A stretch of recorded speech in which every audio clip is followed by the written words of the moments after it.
कंगना, अभी हाल ही में किच्चा सुदीप जो कन्नड़ के बहुत बड़े सुपरस्टार हैं, उन्होंने हिंदी फिल्म उन्होंने कमेंट किया था कि साउथ की फिल्में अब टेक ओवर कर रही हैं, बहुत चल रही हैं और हिंदी एक नेशनल लैंग्वेज नहीं है, जिस पे अजय देवगन ने कमेंट किया था। बहुत बड़ी कंट्रोवर्सी हो गई उस पर, पॉलिटिकल मामला भी हो गया। इस पर आप क्या इस कंट्रोवर्सी को किस तरह से देखती हैं और हिंदी और साउथ का जो एक झगड़ा निर्माण हो रहा है, एक विवाद हो गया, उसको किस तरह से देखती हैं आप?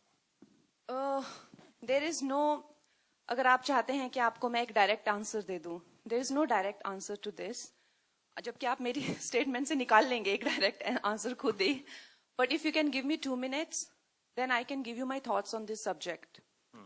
यू नो, तो हमारा जो भी हमारा सिस्टम है, सोसाइटी है, उसमें of course we are a country of lot of diversity और languages and cultures, you know, and हर एक का एक जन्म सिद्ध अधिकार है कि वो अपने, चाहे मैं पहाड़ी हूं, मैं अपने कल्चर पे, अपनी लैंग्वेज पे गर्व महसूस करूं।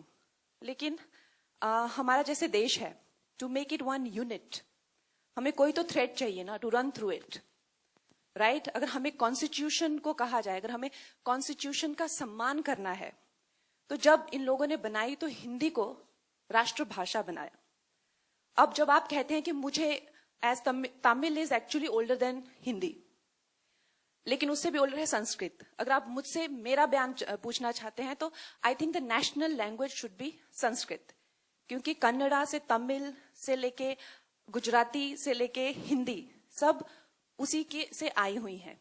तो संस्कृत को ना लेके हिंदी को क्यों बनाया, उसका जवाब मेरे पास नहीं है, राइट।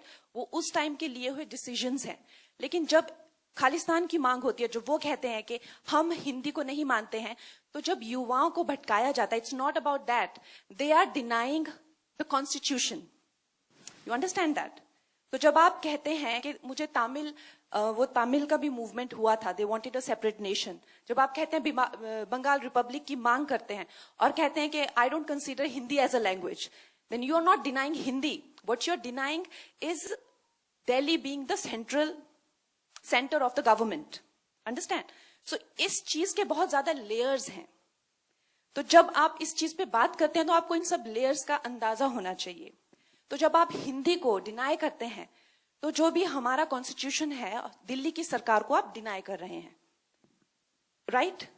एम आई राइट और रॉन्ग? आप दिल्ली को नहीं मानते क्योंकि हमारा संविधान, चाहे सुप्रीम कोर्ट हो, चाहे किसी तरह के एक्ट बने, चाहे दिल्ली में जो भी सरकार करती है वो हिंदी में ही करती है ना।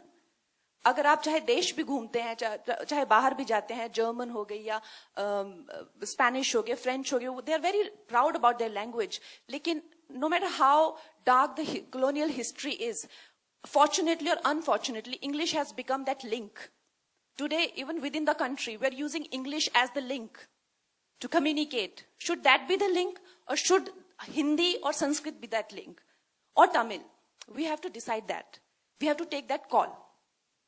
So keeping all these in mind, a decisive call should be taken. As of now, Hindi संविधान में हिंदी राष्ट्रभाषा है। तो जो अजय देवगन जी ने कहा कि हिंदी राष्ट्रभाषा है, तो उन्होंने वो गलत नहीं कहा। अगर आप मेरी पूरी बात का निचोड़ सिर्फ यही सुनेंगे तो वो आपकी कमी है।